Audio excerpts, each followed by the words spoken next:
Hello there and a very warm welcome to another edition of Channels Beam. I am Victor Matthias. Now, with the digital age fast taking over our lives, the age-old maxim, seeing is believing, has been rendered ineffective. However, looking beyond face value is what should guide us on what to believe or not.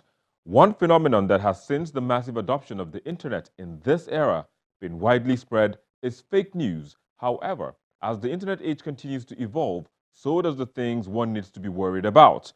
But before we find out what these things are and how to guard against them, let's take a look at what made the social media trends in the past week.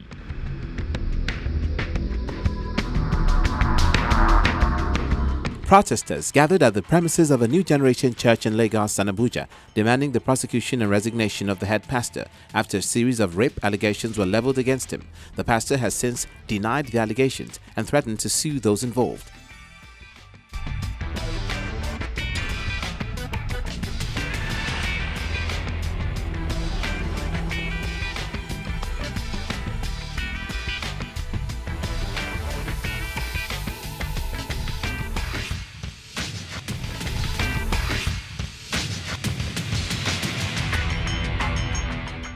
There were mixed reactions as the federal government introduced a program to settle the farmer-herder clashes in the country called the Ruga Settlement. While some have kicked against the program, others see it as a lasting solution to the crisis.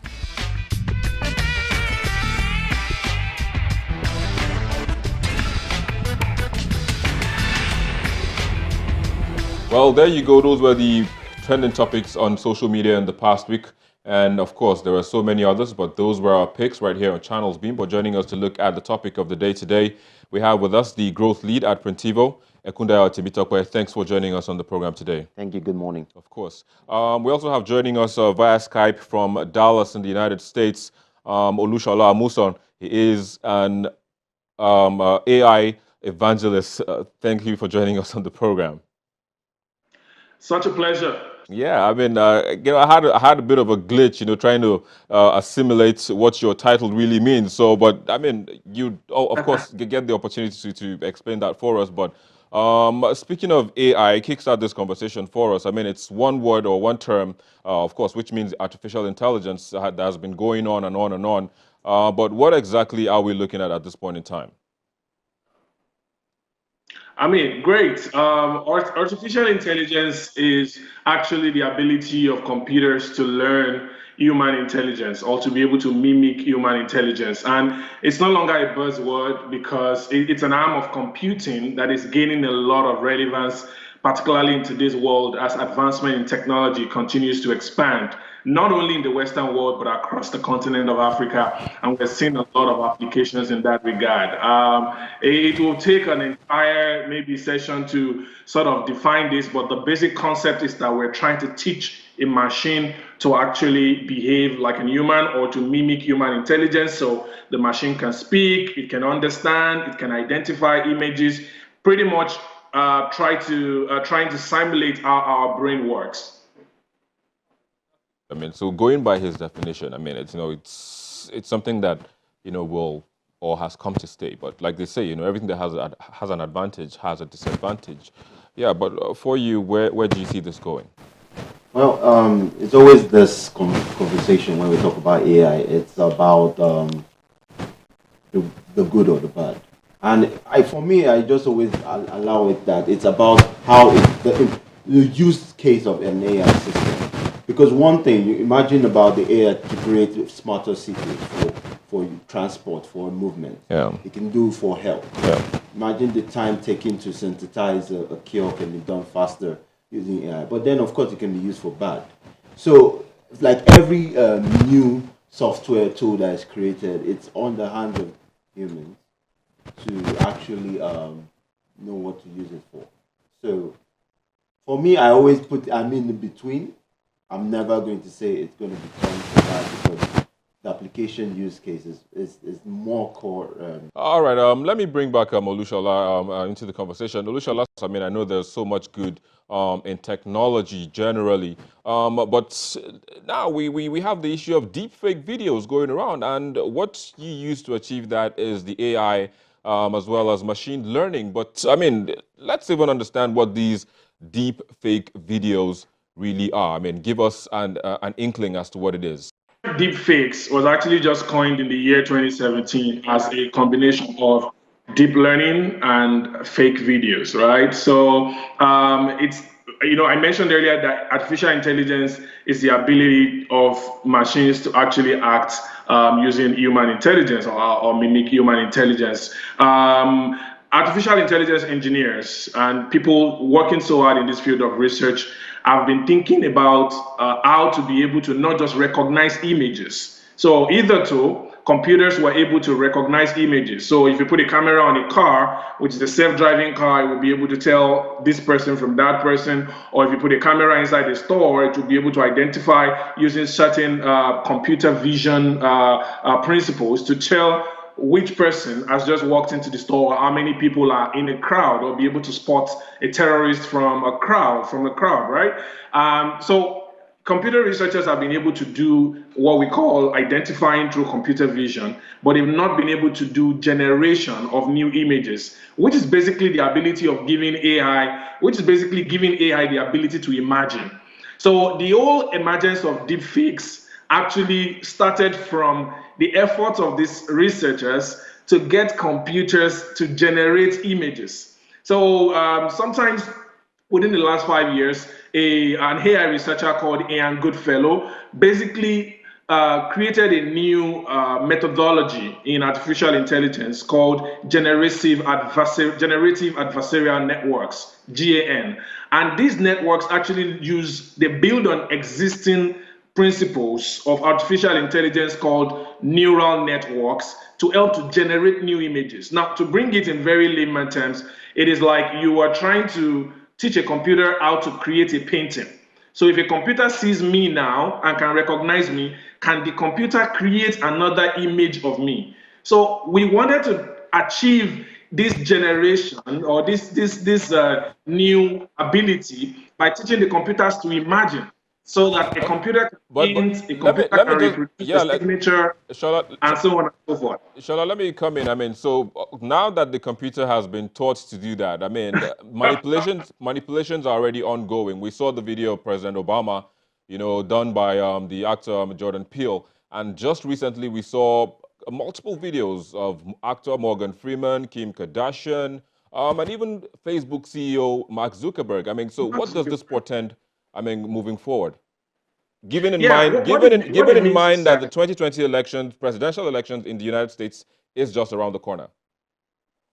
that's right. That's right. What it means is that we have been able to make a major breakthrough in computing and in artificial intelligence, but we will spend the rest of our computing lives trying to figure out how to manage this. Because essentially, there are several other advantages as well to this, other than just being able to create the images of politicians speaking or celebrities, doing what you don't want them to be doing, right? People believe very strongly that in the fields of medicine, when people can't give you true records, or when they're finding it hard to give you health records, you can actually use generative adversarial networks to basically create lifelike records that can help us to advance research in medicine and end diseases in our lifetime. Now, to manage the issues of maybe politicians lying and all of that through this, there are several methods that scientists are beginning to devise to be able to tell deep fakes from real videos. The truth is that it is very challenging All right. because the technology I'll that makes it happen. let me hold you there again. I'll come back to you. Talking about those methods. But so I mean, this age-old maxim, seeing is believing. Does it hold water with this technology? Well, the major thing we need to look at about is quite this complex issue of knowing what is what. So you can see Mark Zuckerberg talking. You can see his face. You can see his lip movements. How do you differentiate between him and then him? And a deep fake. The deep fake, where you see it, it's quite hard.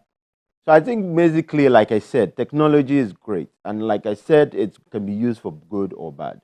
Well, the negative symptom is very clear and it's very limited. The only major thing you can use it for was what? Propagandas and lies and embarrassment.